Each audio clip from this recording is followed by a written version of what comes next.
pão nosso pelo Espírito Emmanuel. E a página o item é o 47, o problema de agradar. Se estivesse ainda agradando aos homens, não seria servo do Cristo. Paulo, Galatas 1:10. Os sinceros discípulos do Evangelho devem estar muito preocupados com os deveres próprios e com a aprovação isolada e tranquila da consciência nos trabalhos que foram chamados a executar cada dia, aprendendo a prescindir das opiniões desarrazoadas do mundo. A multidão não saberá dispensar carinho e admiração, senão aqueles que lhes satisfazem as exigências e caprichos. Nos conflitos que lhes assinalam a marcha, o aprendiz fiel de Jesus será um trabalhador diferente que, em seus impulsos instintivos, ela não poderá compreender. Muita inexperiência e invigilância revelará o mensageiro da Boa Nova que manifeste inquietude com relação aos pareceres do mundo a seu respeito, quando se encontrem na prosperidade material, em que o mestre lhe confere mais rigorosa mordomia. Muitos vizinhos lhe perguntarão, maliciosos pela causa dos êxitos sucessivos em que se envolve, e quando penetra o campo da pobreza e da dificuldade, o povo lhe atribui as experiências difíceis, as supostas defecções ante as sublimes ideias esposadas. É indispensável trabalhar para os homens como quem sabe que a obra integral pertence a Jesus Cristo. O mundo compreenderá o esforço do servidor sincero, mas, em outra oportunidade, quando lhe permita a ascensão evolutiva. Em muitas ocasiões, os pareceres populares equivalem à gritaria das assembleias infantis, que não toleram os educadores mais altamente inspirados nas linhas de ordem e elevação, trabalho e aproveitamento. Que o sincero trabalhador do Cristo, portanto, saiba operar sem a preocupação com os juízos errôneos das criaturas. Jesus o conhece e isto basta. Vamos agora fazer a nossa prece inicial. Eu convido a todos que elevem seu pensamento a Deus nosso Pai, a Jesus nosso Mestre, e receba toda essa energia, todo esse amor que Ele manda para nós e também para toda a humanidade. Agradecemos ao Pai pela oportunidade divina de estarmos aqui nessa manhã de domingo, para mais uma manhã em que possamos aprender, entender mais o Evangelho do nosso Mestre Jesus, que vai ser trazido através do nosso palestrante, que nós possamos ter um bom entendimento, colocarmos em prática a sua palavra e entendermos, Senhor, o real motivo de estarmos aqui e trabalharmos no bem, e encontrarmos os nossos irmãos, aqueles companheiros que precisamos para o nosso dia a dia, para a nossa evolução moral, espiritual, e caminharmos com o coração cheio de paz e de alegria. Que o Senhor permaneça sempre junto a nós, que a espiritualidade amiga, que Frei Fabiano de Cristo esteja sempre nos intuindo, envolvendo e fortalecendo a nossa fé e confiança. Que a paz do Senhor permaneça conosco, hoje e sempre. Que assim seja. Graças a Deus. Hoje, nosso palestrante é o nosso irmão querido, Flávio Pinto, do NELD, e vai falar sobre o capítulo 26, Dai gratuitamente o que de graça recebeste. dom de curar, preces pagas, mercadores expulsos do templo. Boa palestra.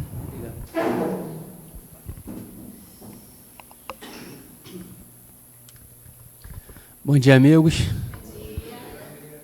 Que a infinita paz de Deus envolva-nos todos nesse momento, nessa casa de luz, que sempre acolhe, né, com muita energia positiva, e que nós possamos somar a essa energia dos bons amigos a nossa boa energia, o nosso bem-querer, de forma genérica a todos que habitam esse imenso planeta azul, né? Então, temos hoje a missão, não, né? Vamos dizer, o dever de falar da gratuidade, né, que Deus delegou ali no Evangelho de Jesus, nas palavras do Mestre: dai gratuitamente o que gratuitamente recebestes. Como a nossa amiga Carla falou, vamos abordar o dom da cura, prece pagas e mercadores expulsos do templo, né? Dar gratuitamente o que nós temos e recebemos gratuitamente. Dentro da doutrina espírita, sempre vamos abordar, ou maior ênfase, é a condição mediúnica do trabalhador que recebe, né, essa faculdade de Deus nosso Pai para trabalhar na seara do bem. Mas não é só a mediunidade que nós recebemos do Pai, se nós analisarmos com mais profundidade. A condição de intelecto que nós temos também é uma faculdade. O dom de ter um bom ouvido, de ouvir uma pessoa, de se dar o seu tempo para ouvir aquela pessoa, também é uma faculdade que foi nos dada. É que nós, às vezes, afunilamos o nosso olhar, e principalmente dentro da doutrina, nós entramos pelo viés da mediunidade. O irmão que trabalha na seara mediúnica, claro, tem uma responsabilidade a mais. Deus lhe deu essa faculdade para que ele trabalhe no bem para o próximo, com amor ao próximo, mas também para resgatar algo de um passado que ele cometeu infringindo a lei de Deus. E Jesus orienta, né, aos seus discípulos que quando forem curar os leprosos, quando forem curar os doentes, ressuscitar os mortos, façam isso de forma gratuita. Ou seja, não cobrem nada pelo aquele serviço que, na verdade, é uma caridade que se faz ao próximo, e nós sabemos que a caridade não pode ser vinculada a nenhum tipo de resposta, ela não pode ser condicionada, então senão deixa de ser um ato de caridade. E Jesus orienta seus discípulos a irem e darem de graça o que eles receberam. E o que eles receberam foi essa faculdade de curar, né? E ele fala ali o dom da cura, né? O dom da imposição da mão, o dom de curar. Jesus tinha esse dom de curar, de impor as mãos e né, tirar daquela aflição o irmão, e tinha também o dom de, a faculdade, de ressuscitar os mortos. Não, ele não ressuscitou mortos, né? Vamos deixar isso bem claro. As pessoas que na época disseram que Jesus trouxe à vida, não estavam mortas, né? Faz bem deixar claro isso, porque eles estavam no momento de letargia, seja ele qual for. Mas a doutrina espírita nos conta que, a partir do momento que o espírito sai do corpo, o perispírito sai do corpo, ele não volta mais, não tem como acoplar. Um exemplo muito claro disso, do desencarne, se alguém quiser ver, assim, ilustrativo, é o desencarne de Dimas, no YouTube. Então, ali a gente vai ver muito claramente, cinematograficamente falando, a formação do perispírito sobre o corpo de Dimas e sendo deslocado pelo padre Hipólito, já é colocado do lado, ali já não tinha, Dimas já tinha morrido. No vídeo vai mostrar que apenas um liame de prata une o cérebro de Dimas ao cérebro perispiritual, apenas para estabilizar o perispírito de Dimas. Depois, o padre Hipólito corta aquele liame e Dimas acorda na pátria espiritual. Então, uma vez que o perispírito sai do corpo material, não tem como acoplar. Então, Jesus não ressuscitou ninguém, né? Ele fez, quando foi lá, vamos dizer, ressuscitar o Lázaro, como se diz, ele disse a Maria que Lázaro dormia. E ela falou, mas mestre, tem 4 dias que ele está aí, ele deve estar mal cheiroso. E ele pediu para abrir o túmulo e falou, Lázaro, caminhe. E Lázaro veio. Assim ele fez com umas 2 outras, o filho de Naim e uma outra que eu não me recordo o nome. Ele trouxe a vida? Não, a vida estava ali. Ele se manifestou, usou do seu poder para novamente trazer, vamos dizer, o espírito para o corpo, se for assim dizer, se estivesse separado, mas ele não estava realmente desconectado do corpo físico. Então, o dom de curar é esse que Deus deu aos seus discípulos para eles fazerem as curas.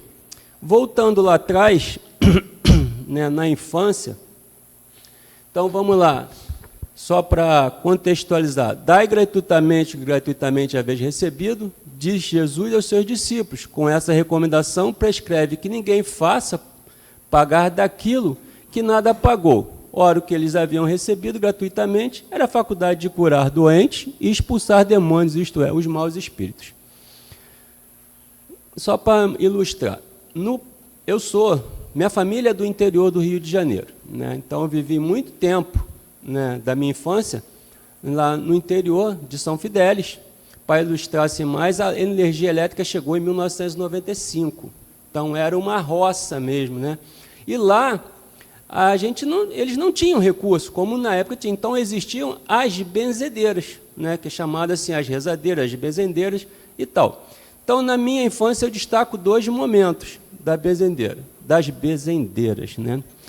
A minha bisavó Mariquinha, né, que eu não conheci, então só conheci os fatos, né, narrados, que era uma dessas rezadeiras, que hoje se faz na casa espírita o passo à distância, ela fazia na época. Então não precisava a pessoa doente ir à casa dela para receber, né, a intervenção dela, mas poderiam ir. Mas se não fosse, iam lá pedir, dona Mariquinha, reza por fulano de tal, faz uma prece, está doente. Ela fazia a prece, ela falava assim, segundo o meu avô falava, vou rezar por ele 3 dias. Se ele não melhorar em 3 dias, procure outra pessoa, outra benzedeira, porque eu não tive força para curá-lo. Além dessa faculdade, ela tinha uma faculdade chamada de responsar, que ele já apelidava de responsar. Ou seja, na época eles consultavam ela para achar um boi perdido, um porco que sumiu, um bem material que desapareceu, e chegava ela na Mariquinha, pô, meu boi fulano de tal desapareceu. Aí ela falava assim, tudo bem, meu filho, vou responsar em 3 dias, e se a resposta vier, eu passo para você. E como era o fenômeno? Antes de dormir, ela rezava, e nos 3 dias ela conseguia descobrir onde o boi estava, quem levou, e dizia para a pessoa. Então era a faculdade dela. Tudo isso, 0800. A qualquer hora, a qualquer momento. Então essa era a experiência que me contaram da minha bisavó. E a minha própria experiência é a da rezadeira também, Dona Luzia, que a gente chamava de mãe véia. Um dia lá, também em São Fidélis, caí de um pé de fruta, salvo engano era um pé de goiaba, e torci o tornozelo. E aí, fazer o quê? O tornozelo virou uma bolinha. Aí minha avó falou assim, leva ele na Luzia. Aí minha mãe me levou lá. Chegou ela, aquela pessoa simplérrima, né, muito gente boa, aquela velhinha mesmo, que tu olha assim e sente de paixão, uma alegria, contagiante. Senta aqui, meu filho, no banquinho. Sentei no banquinho, ela foi lá no terreno, catou uns 4 ou 5 galinhos de ervas, botou um pedaço de pano com uma agulha sem linha, entregou para mim, falou as palavras que eu tinha que falar, e quando eu falar o que eu cozo, você fala isso assim, assim. Eu só lembro nervo torcido, o resto eu não lembro. Aí ela, ali 20 minutos, ela fez aquela oração, eu lembro muito bem, eu devia ter uns 10 ou 11 anos, que me chamou a atenção que os galinhos, né, murcharam com muita, assim, rapidamente, né, murcharam, e 15, 20 minutos, ela falou, tá bom, pode sair, pode ir. E eu já fui procurar logo um pé de manga, porque eu estava bom, entendeu? Naquele momento, eu nem entendia o que tinha acontecido. Mas ali o que tinha, que a gente vai mais à frente ver aqui que Kardec fala, é a vontade de fazer o bem, sem o amor, sem se preocupar, é doando o que melhor tem, os melhores sentimentos, para que possa fazer o que Jesus preconizou, curar, o dom de curar. Todos nós temos essa capacidade, todos nós temos a capacidade. Outros exercem essa capacidade com mais amor, com mais empenho, e também vem com um plus a mais que Deus deu a ele, que é o dom da mediunidade de ser assistido por irmãos de luz, que com ele, né, somando no bem, fazem o trabalho que é a cura a nós todos, né? Continuando, como Kardec fala, esse dom de Deus lhes dera gratuitamente para alívio dos que sofrem e como meio de propagação da fé. Naquela época, era importante que os fenômenos, por assim dizer, eles fossem vistos, para que as pessoas entendessem e acreditassem, principalmente em Jesus, que ele era o Messias prometido. Então, se fazia esses fenômenos em público, Jesus fazia, o discípulo fazia, também para alívio dos que sofrem e para aumento da fé, né? Jesus, pois, recomendava-lhes que não fizessem, de novo, dele objeto de comércio, nem de especulação, nem de meio de vida. O que nós vemos hoje? O irmão que trabalha na seara mediúnica, que é assistido pelo bom espírito, ele tem que vigiar muito, porque as tentações elas chegam com muita facilidade. Tem um texto na internet, que eu não sei, eu não consegui achar se ele é um texto verídico ou se ele é um AI, né, da vida hoje, mas é intitulado O Curador e o Latifundiário. Tem várias versões desse texto, né, compilado. Mas só para ilustrar, tinha o curador, um senhor, né, bem modesto, e tinha o latifundiário. O latifundiário tinha uma dor de cabeça que era constante, ele já tinha gastado muito dinheiro, procurado vários especialistas e não conseguia se livrar desse incômodo. Então, alguém indicou ele, vai lá nesse cidadão, ele cura as pessoas. E ele foi. Chegando lá, parou o carrão dele na frente, uma casa muito modesta, foi atendido por essa pessoa, e aí contou a história dele, falou, vamos lá comigo, lá atrás. Aí passou e foi até o fundo, onde esse irmão trabalhava, e quando o latifundiário passa pela casa desse irmão, ele percebe uma senhora, um senhor acamado, e uma casa muito, vamos dizer, debilitada de bens materiais, né? E ele vê aquilo, ele vai.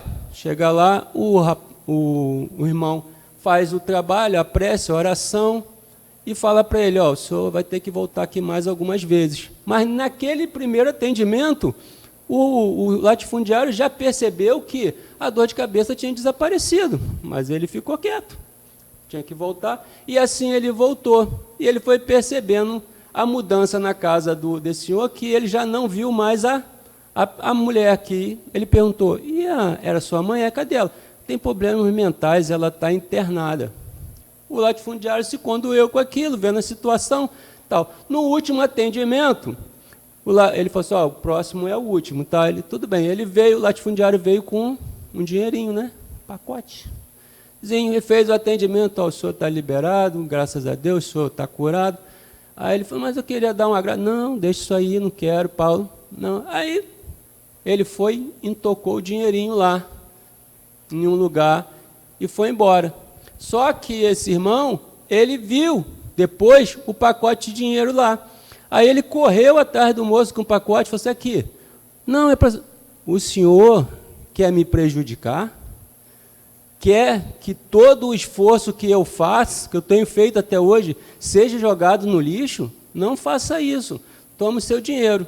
Então ele devolveu o dinheiro. Então hoje a mediunidade de cura, a mediunidade de assistência, o irmão tem que estar atento a essas questões, essas sutilezas da vida, porque o irmão está atendendo, aí daqui a pouco a pessoa chega lá, não, toma aqui, isso aqui, aí pinta o pensamento, não, eu mereço, eu estou precisando, eu acho que é justo, e aí é a porta aberta para a vaidade.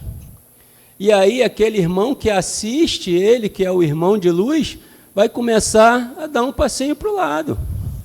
E aí ele deu um passinho para o lado, o outro dá um passinho para frente e cola com o irmão.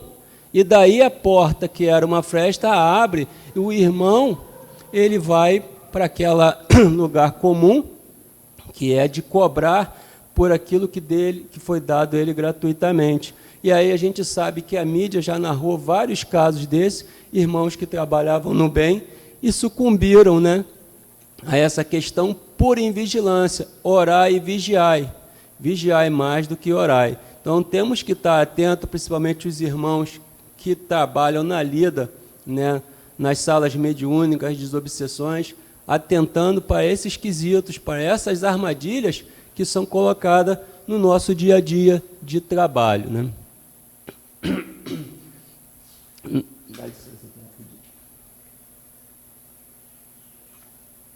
Então, na questão 556 do Livro dos Espíritos, Kardec pergunta à espiritualidade: tem algumas pessoas verdadeiramente o poder de curar pelo simples contato? Falamos aqui no começo dos exemplos, né? Então, as condições que Kardec, que a espiritualidade coloca, é que são importantes. Tem sim, o poder magnético pode chegar até aí, quando secundado de pureza dos sentimentos e por um ardente desejo de fazer o bem, porque então os espíritos bons lhe vêm em auxílio. Então, o poder magnético, que seria uma coisa natural da pessoa, aliado à espiritualidade amiga, dá um impulso forte àquela energia que faz a transformação de curar. Outro dia eu ouvi uma palestra sobre essa questão do magnetismo animal e o magnetismo assessorado pela espiritualidade. A diferença está no magnetismo animal, só do magnetizador, ele pode doar, mas ele está doando os fluidos dele. Então, a cura desse irmão, que é o magnetizador, ela é mais demorada. E a cura do magnetizador, com o auxílio da espiritualidade, é muito mais rápida, porque a espiritualidade transforma muito mais rápido os elementos químicos fluidos para auxiliar aquele irmão. Um magnetizador simples pode curar. E o magnetizador espiritualizado, por assim dizer, cura mais rápido. A pergunta é, se esse magnetizador natural cobrar, é certo ou é errado? Errado, mas não é dele? Oi? É uma caridade, mas a questão é da ética, porque o magnetizador natural, ele dá um dom que é dele, que ele trouxe. Então, duas correntes, né? A corrente que a irmã falou, falta de caridade, então não é. Ele estaria errado. E a outra corrente é a seguinte, é como se fosse um médico. O médico pode cobrar pela consulta? Pode. Por quê? Porque ele estudou, ele se desenvolveu e ele ampliou aquela intelectualidade que ele tinha. Então, ele pode cobrar. Então, se o magnetizador também estudou e conhece a manipulação dos fluidos, que é só dele, então ele pode, né, cobrar. Mas é ético? É moral? É caridoso? Essa é outra questão a ser defendida. Mas alguns entendem que ele pode cobrar, e outros entendem como a irmã, como sendo um ato de caridade, dai de graça o que de graça recebeste. Né? Então, na resposta de Kardec, tem sim. E aí a gente volta ao exemplo da dona Mariquinha, da dona Mãe Véia, dona Luzia, que fizeram isso por pureza de sentimentos e ardente desejo de fazer o bem. Né? Por isso que se movimenta o fluido, é com esse amor que Jesus ajuda, a espiritualidade assessora, para que os irmãos consigam produzir o dom de curar. A gente vai entrar nas preces pagas, né? Que é o segundo tema que Jesus vem falar. E o que é a prece paga? Né? É eu delegar a outro, mediante uma condição financeira, que o outro faça o esforço que eu deveria fazer. Então, venho à casa espírita, minha irmã fala lá, ora por mim lá. Aí, quando você chegar, tem um bolinho. Aí, pô, quem é que tem que orar? Sou eu ou é ela? É ela. A oração, como vai ver aqui mais à frente, Kardec vai definir como um arrobo do coração, ou seja, uma força, um impulso grande do nosso ser íntimo. E ele vai resultar que não precisa grandes palavras, nem muitas palavras.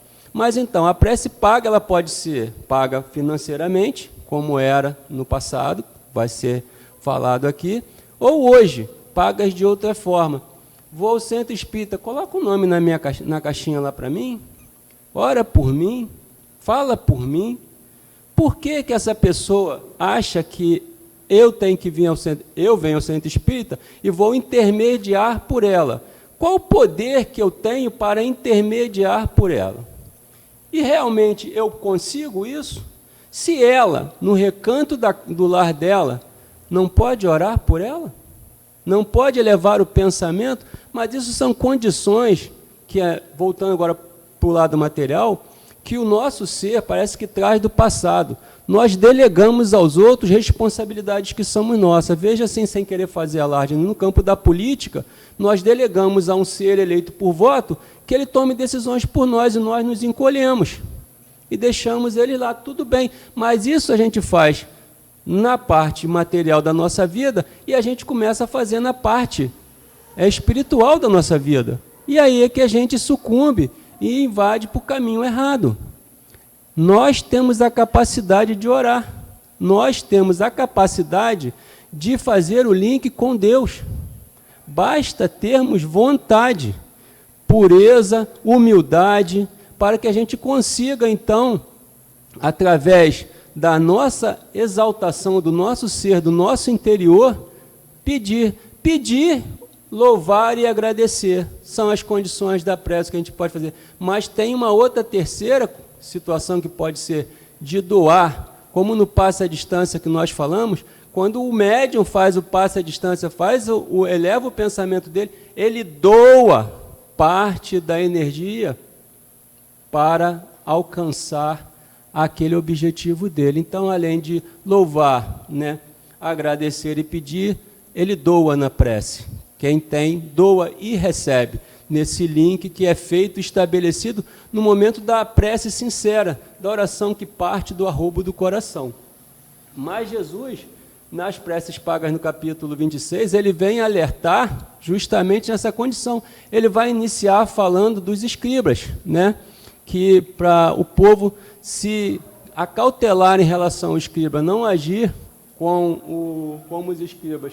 Disse ele aos seus discípulos, disse em seguida a seus discípulos, e aqui é importante escrever, diante de todo o povo que escutava. Então ele alertou os discípulos e alertou o povo que estava lá.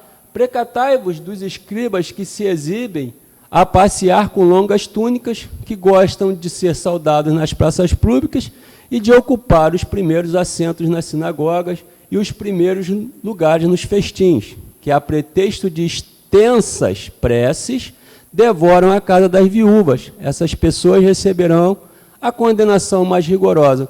Kardec coletou e simplificou os ditames de Lucas, Marcos e Mateus. Então, essas pessoas têm essas peças a devorarem as casas das viúvas. Por que a devorar as casas das viúvas?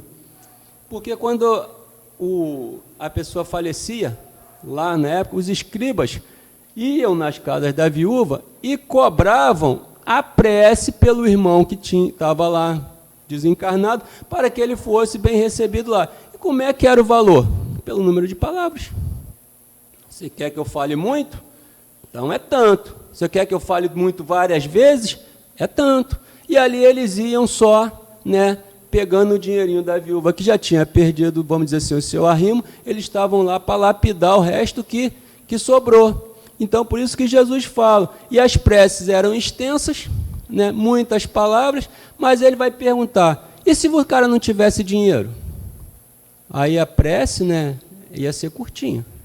Não tem dinheiro.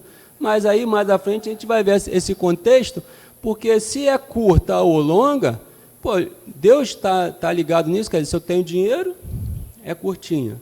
Se eu não tenho... E se eu não tenho dinheiro, não vai ter prece para mim? Então, é válido isso? No ensinamento do mestre, não. É porque os escribas, eles queriam uma vantagem financeira. Aí disse Kardec, a prece é um ato de caridade, um arrobo do coração. Cobrar alguém que dirige a Deus a outro e transformar-se no intermediário assalariado. Então, né, delego a você fazer uma prece para mim. Toma aqui um dinheirinho para você fazer a prece para mim lá, né? Beleza. Aí você vai e fala assim, pegar o Henrique de bode expiatório. Henrique, o Flávio falou que para mim fazer a prece, mas faz a prece para ele. Já delegou para o Henrique, né? Aí o Henrique tá nem aí, nem me conhece. Não vou fazer prece, vou fazer uma prece meia boca aqui, tá tudo certo pela cara. Então, qual é o poder dessa prece? Esse é o que ele pergunta. E ele diz mais: Deus não vende benefícios, não vende, não concede benefícios que concede. Como, pois, em que não é sequer o distribuidor daqueles que não pode garantir a sua obtenção, cobraria o pedido que talvez nenhum resultado produza. Então, eu vou delegar o outro, que não tem nenhuma intermédio com Deus, para fazer a prece para mim, e como é que eu vou garantir que esse resultado vai ser produzido? Isso é o quê? É ilusão, que eu criei, vamos dizer assim, por preguiça, ou por falta de entendimento, porque eu não quero, não posso, por qualquer outro motivo, eu estou delegando a outro fazer aquilo que deveria ser feito por mim, por uma situação financeira, e aquele está aceitando. Então, ele vira um assalariado intermediário. Ele fica cobrando as preces, como se fossem os escribas lá de trás. A gente pode até entender que hoje existem alguns que façam isso, né? Alguns que entendam que cobrar para uma prece, receber por um dito intermédio do outro. Tinha aqui um parênteses rapidinho na questão da prece e dos escribas, que das indumendárias que ele citou lá na frente. Tinha um rapaz trabalhando na casa da minha mãe, ele é pastor. E eu cheguei em casa, só peguei uma partezinha do texto. Ele falou assim, como é que pode, né? Falou o nome da minha mãe lá, que ele chama ela de chefinha. Como é que pode, chefinha, um pastor se apresentar sujo na igreja, maltrapilho, mal vestido? Não pode. A teoria, o mestre, ele era rico, ele era próspero. Aí eu pensei comigo assim, mas Jesus não tinha nenhuma pedra para deitar? Como é que o mestre era próspero? Próspero em amor, próspero, né, em dar, não das questões materiais. Então, nessa questão, vem o entendimento de cada um. Então, de repente, esse rapaz acha interessante que ofertem na igreja dele alguma coisa para que ele intermedie uma prece, faça uma oração, como muitas pessoas falam nessas outras doutrinas, essas questões. O pastor vai orar por mim. Delegou para ele. Aí ele delega para o outro lá, bota lá na reunião, e vai assim, nessa escada de um para outro, delegando situações. Kardec ainda fala e nos alerta, a razão, o bom senso e a lógica dizem ser impossível que Deus, a perfeição absoluta, delegue a criaturas imperfeitas o direito de estabelecer preço por sua justiça. Mas é claro, é só pensar, né? Deus nos deu e nos dá tudo, 0800. A gente que às vezes faz mau uso dela, a gente não, a maioria das vezes. A justiça de Deus é como o sol, existe para todos, para pobre e para rico. Então, estabelecer uma prece paga, pagar por alguma coisa que nós queremos obter, né, de Deus, é um erro tremendo. Eu não vou pagar aquelas pessoas que falam, traga o amor em 3 dias, só não garanto que ele vai ficar, né, como dizem sempre. Mas eu estou indo lá, por quê? Aí tem o ditado, só lobos caem em armadilha para lobos. Você quer ir lá, naquela situação, naquela condição de oferta de um benefício fácil, você vai, mas quem está lá é um lobo. E o lobo aqui também sou eu, porque o que eu quero? Estou vislumbrando uma vantagem. Então, só lobo cai em armadilhas para lobo, né? Então, eu tenho que entender que a minha responsabilidade, o meu zelo por mim tem que partir de mim. Então, a doutrina espírita, na nossa opinião, ela é esclarecedora nesse sentido. Ela não delega a ciclano, a beltrano, ao dirigente da casa, a pessoa que aqui está falando, o dever para o outro. Nosso objetivo é de esclarecimento nosso, quando a gente faz o estudo, é sempre primeiro para a gente, e trazer alguma coisa para os irmãos, né, que também estão aqui para dividir conosco esse conhecimento. Esse é o grande plus que nos faz estar na doutrina espírita, a capacidade de se autogerir, né, de reflexionar sobre determinado assunto que é trazido à luz através do espiritismo, se aquilo faz morada, ressonância ou não dentro de nós, e orientar-nos o nosso caminho, que nós estamos aqui para aprender. Ainda dizendo, Kardec, há ainda outro inconveniente, apresentam as peças pagas. Aquele que as compra se julga, a mais das vezes, dispensado de orar ele próprio. Falei? Porquanto se considera quite desde que deu o seu dinheiro.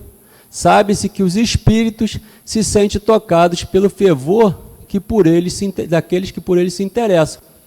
Então, por dinheiro, não vai interessar. Mas se eu tenho, né, um espírito, um anjo da guarda, e todos nós temos, e eu faço um link mais direto com ele, oro por ele, oro para ele me ajudar, me assessorar, desenvolver meu conhecimento, desenvolver minhas atividades, auxiliar nas demandas que eu tenho propósito, estou estabelecendo um link com ele, sem interesse, né? Porque eles gostam que a gente se interesse por eles, que a gente entenda que o bem propaga o bem, e a mancha do mal só afasta. Continua Kardec. Qual pode ser o fervor, como eu falei, daquele que comete a terceiro encargo por ele orar mediante paga? Qual o fervor que ele tem que vai orar por mim? Que garantia eu tenho que ele está empenhando todas as forças dele por mim? E vai ter?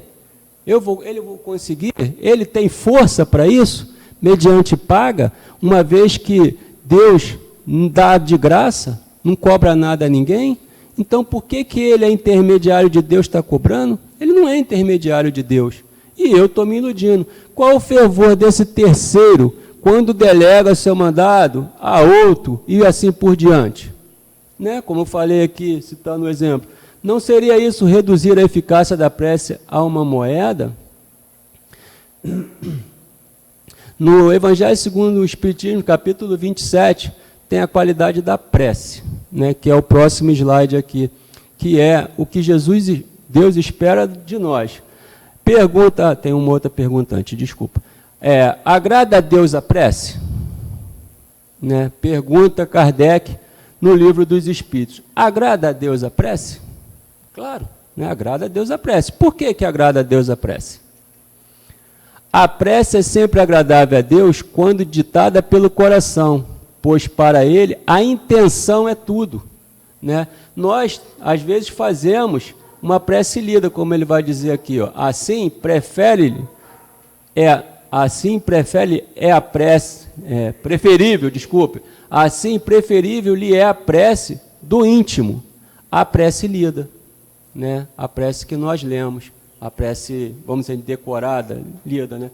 Por muito bela que seja, se for lida, mas com os lábios do que com o coração, então aí é preferível uma prece curtinha, né? Deus, eu agradeço pelo dia de hoje, muito obrigado, espiritualidade amiga, acabou. Mas é do coração, é mais agradável, né? Agrada-lhe a prece quando dita com fé, com fervor e sinceridade. Então, é a expressão do arrobo lá de trás, daquilo que melhor nós temos. Mas não foge a regra, pode fugir para outros, para nós não foge, é que a gente lembra de orar, fazer a prece a Deus, só quando a gente está com dificuldade, né? A gente tem que exercitar a prece nos momentos de glória, por assim dizer. Mas a gente lembra de Deus para pedir, né? Mais para pedir do que para agradecer. E isso aí a gente tem que mudar, nós temos que mudar, nós aqui, tá? Aí está aqui, do capítulo 27, a qualidade da prece. Disse lá os Espíritos: quando quiseres orar, entrai para o vosso quarto, fechar a porta, orai ao vosso Pai em secreto. Ou seja, né, orai ao vosso Pai em secreto. Entrai para o quarto. Se a gente trocar ou mudar aqui quarto e fechar a porta, para interiorizar a gente, aí a gente pode passar a orar em qualquer lugar. O quarto aqui é figurativo, tá? É ilustrativo. O que nós precisamos entender é que até num trem lotado, eu posso orar ao Deus, desde que eu esteja, né, com vontade, né, eu esteja querendo fazer aquela ligação, e aí por um motivo, seja qualquer, né, louvar, pedir, agradecer, interagir. Então, não precisa necessariamente estar no quarto. E ele contradiz os escribas, que iam às praças públicas orar e falar grandes peças. Ele diz aqui, ó: o vosso Pai que vê o que se passa em secreto, vos dará a recompensa. Não cuideis de pedir muito nas vossas preces, como fazem os pagãos, os escribas, os quais imaginam que pela multiplicidade das palavras é que serão atendidos. E não é. É pela qualidade do sentimento exalado na prece. É pela qualidade da ligação estabelecida com o Pai. É aí que a gente vai receber nessa questão. E aqui eu confesso que em alguns momentos da minha vida, Deus já se fez presente com muita força. E numa delas eu só pedi: Pai, Deus me ajuda. E foi simples, Deus me ajuda. Mas era um arroubo do coração, que hoje eu entendo que é um arroubo do coração no momento de grande aflição que eu estava passando. Foi só proferir um Deus me ajuda. E eu fui assistido, né? Então são por esses pequenos detalhes que depois que nós militamos na doutrina espírita, que passamos a perceber a nuance. Outro dia eu tive um exemplo claramente de ajuda, que eu falei assim: eu estou no mato sem cachorro, e agora? A solução surgiu. E aí eu vou falar o quê? Só agradecer, porque ali foi a presença de Deus na minha vida. Eu não tinha para onde sair naquela situação, e Ele colocou o caminho na minha frente, em forma de pessoas, que eu nunca vi na minha vida, que foram só para aquele momento dar o recado, dizer onde estava, para ele poder resolver o problema. E eu resolvi. E elas foram embora, e não sei quem é, não sei quem vi, nunca mais vi. Então, se nós estamos assessorados, se nós temos um contato mais íntimo com o Pai, e se nós militarmos, né, no bem, vamos ser assessorados sempre. Mas a conduta do desenvolvimento do bem dentro de nós, ela é dolorosa, porque nós somos eivados de muitas situações negativas, que parece que não nos larga, não nos deixa, mesmo que a gente tente, ela levanta, mas aí faz a doutrina espírita mostrar a gente que a gente está num plano de provas e expiações. Nós somos espíritos imperfeitos, onde o mal predomina. Aí tu fala assim: é o mal do outro? Não, é o mal que existe em mim também, porque se eu fosse bom, eu não estava aqui. Então é questão lógica de raciocínio, né? Estou num país de prova, num mundo de provas e expiações, sou um espírito imperfeito. Se eu fosse perfeito, eu estava em outro lugar. Então, se o mal existe no meu irmão, é porque ele também existe em mim. O que eu preciso fazer é lapidar o mal que existe em mim. Essa é a minha esfera, a minha responsabilidade aqui. Lapidar o que não tão bom existe dentro de mim. E nesse campo, a doutrina espírita, ela traz, né, assim, um material farto, exemplos riquíssimos, né? Eu estava vendo, durante o estudo, uma palestra que falou aqui, de Emmanuel, que ele tem um texto que ele narra, né, a vida dele lá há 2000 anos, né?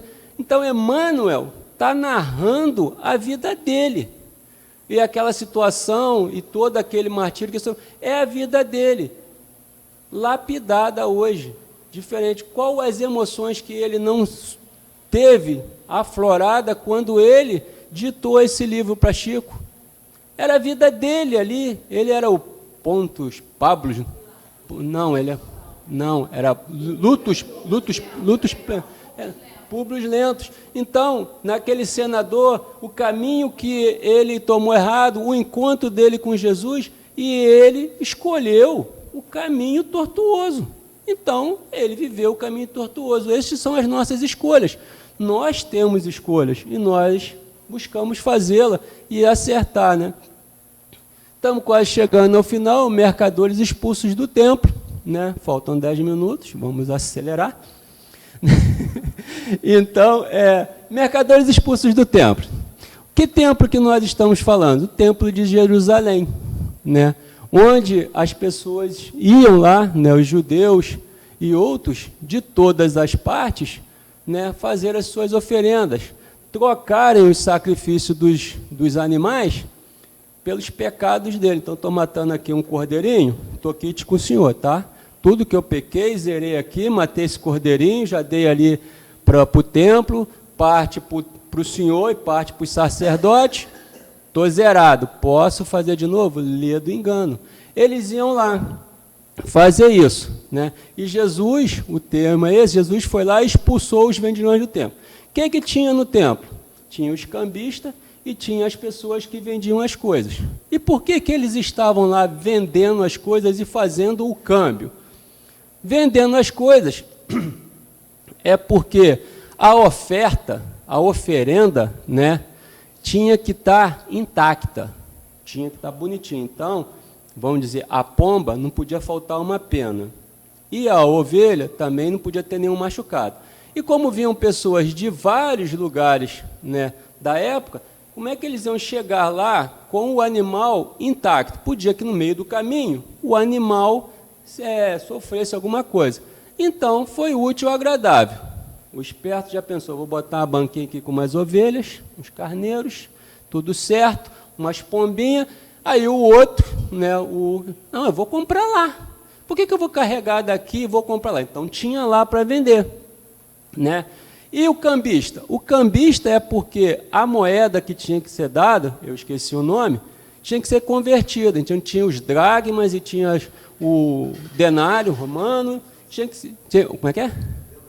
E tinha a moeda que tinha que ser depositada lá no templo. Então, o cara chegava lá e trocava, né, fazia o câmbio, né, trocar um dinheiro pelo outro. Então, o cambista estava lá também, para isso. Só que o templo de Jerusalém era um templo de oração. E aquilo ali foi se avolumando, de tal forma que a oração foi se encolhendo no canto, né? E os bodes, os cabras e os cambistas foram tomando conta do espaço, que a gente vê aqui no calçadão de Campo Grande, né? Lá perto da rodoviária, algo nesse gênero, assim, mais ou menos assim, desorganizado. Então, tomaram a situação. E quando Jesus chega lá, ele vê aquela situação, o templo de oração do Pai, tomado por vendilhões. A questão aqui é se Jesus expulsou, porque a figura, né, é de Jesus com um chicote expulsando os vendilhões do templo. Mas, poxa, faz sentido? Nenhum, né? Jesus era um espírito evoluído. Então, como é que ele ia lá e expulsar? Então, o que nós encontramos foi que Jesus se colocou no alto, né, de posse de uma corda, e a figura, né, dele, já de grande moral, respeitada, fez com que os vendilhões que estavam todos lá interpretassem Jesus como Moisés, né, e aquela coisa das pragas, aquelas coisas, né, e ali começaram a correr. Não sei se isso é verdade, porque foi o que eu encontrei, porque eu também não acredito que Jesus tenha expulsado ninguém à base de chicotada. Então, ali causou aquela comoção, o pessoal correu, um atrapalhou, outro quebrou. Beleza, expulsou os vendilhões, né? Mas aí a gente vai traduzir o que eram os vendilhões, né? Então, se nós, né, entendermos que o templo da época, né, como Paulo disse, vós sois os templos de Deus, o Deus habita em vós, nós somos os templos de Deus. Então, os vendilhões, né, eles estavam vendendo e as pessoas iam lá cobrar para tirar os pecados. Se nós somos o templo, quais os pecados, qual que a gente precisa tirar de dentro de nós? Egoísmo, rancor, raiva, né? Tudo que a gente tem dentro desse templo do Pai para purificar e entregá-lo, ou chegar, né, purificado ao Pai. Então, nós estamos, né, purificando nosso templo. E o câmbio? Como é que se explica o câmbio? O câmbio é o que nós recebemos do Pai, as nossas capacidades intelectivas, as nossas capacidades produtivas, que a gente, em vez de trocar por capacidades espirituais, a gente troca por capacidades financeiras. Então, aí tem o câmbio inverso, que Deus nos dotou de capacidade para que nós possamos, né, transformar aquilo que é inteligência em capacidade de entender o Pai. Mas a gente pega essa capacidade intelectiva e monetiza ela, faz com que ela se transforme em dinheiro. E isso é o câmbio inverso. A gente está fazendo o quê? Dando o que Deus deu de melhor em troca do monetário, em vez de fazer o contrário, né? E a gente faz com muita facilidade esse tipo de câmbio, né?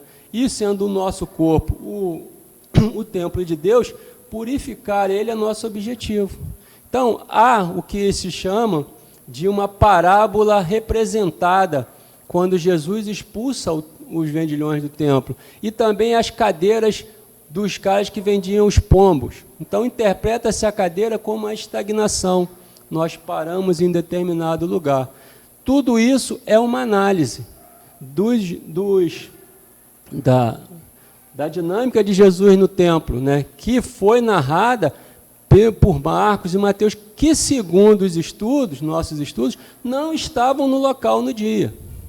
Entendeu? Então, a gente aprofundando os estudos, a gente vai perceber outras interpretações do contexto, que é simplesmente Jesus expulsando os templos os vendilhões do templo, porque eles estavam fazendo da casa de Deus um covil de ladrões. E aí tem muito mais dentro da mensagem de Deus. Só para reforçar, eles vieram em seguida a Jerusalém, que, para ressaltar, era o momento da Páscoa. Entretanto, no templo, começou por expulsar dali quem vendiam e compravam. Derribou as mesas dos cambistas e os bancos dos que vendiam pombos. E não permitiu que alguém transportasse qualquer utensílio pelo templo. Ao mesmo tempo, instruía, dizendo: não está escrito, minha casa será chamada casa de oração por todas as nações, entretanto fizeste dela um covil de ladrões. Então, essa é a situação. Expulsar os vendilhões do templo, se nós trouxermos para nós, é expulsar tudo de não tão bom que a gente tem dentro de nós, a partir do momento que a gente entende, segundo Paulo, que o nosso corpo é o templo de Deus, a fagulha divina de Deus habita em nós, e nós temos que expandir essa fagulha divina. Para terminar, tem essa oração ali, mas lembra que no texto falou que mais vale uma oração do que uma oração lida? Então, eu trouxe essa oração para quem quiser orar e lê-la, imbuído do mais nobre pensamento de amor, né, que está aqui. Quem quiser fazer coro comigo, nós começaremos assim: Pai nosso que estás no céu, na luz dos sóis infinitos, Pai de todos os aflitos deste mundo de escarcéus, santificado, Senhor, seja o teu nome sublime, que em todo o universo exprime concórdia, ternura e amor. Venha ao nosso coração o teu reino de bondade, de paz e de claridade na estrada da redenção. Cumpra-se o teu mandamento, que não vacile e não erra, nos céus como em toda a terra, de luta e de sofrimento. Evitai-nos todo o mal, dai-nos o pão no caminho, feito na luz do carinho do pão espiritual. Perdoa-nos, meu Senhor, os débitos tenebrosos, de passados escambrosos, de iniquidade e de dor. Auxilia-nos também nos sentimentos cristãos, a amar nossos irmãos que vivem longe do bem. Com a proteção de Jesus, livra a nossa alma do erro sobre o mundo de desterro diante da vossa luz. Que a nossa ideal igreja seja o altar da caridade, onde se faça a vontade do vosso amor. Que assim seja. Então, a gente encerra a nossa fala aqui, agradecendo a todos pela paciência. Muito obrigado.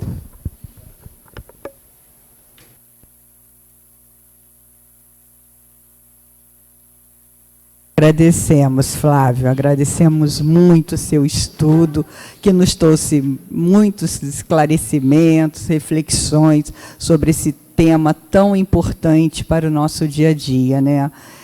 Esse tema que devemos, né, todos os dias refletir, orarmos, querermos o bem, praticarmos o bem, fazermos orações com os corações sinceramente abertos e cheios de amor. Muito obrigado, querido. O Flávio, que também é do NELD, é nosso, né? Lembrando aqui da nossa Casa Verde Luz, né? Está sempre aqui nos ajudando, é um amigo muito querido, né? Então, agora vamos fazer uma prece e depois nós passaremos para a segunda parte da nossa manhã, que são os passes. Então, eu convido a todos a elevarem os seus pensamentos a Deus nosso Pai e dizermos assim: Deus Pai de infinita bondade, nesse momento em que aqui estamos, nessa manhã tão cheia de luz, onde a energia do bem, do amor, onde a sua energia e seu amor se faz presente, de toda a espiritualidade amiga, que nos acolhe, nos ajuda.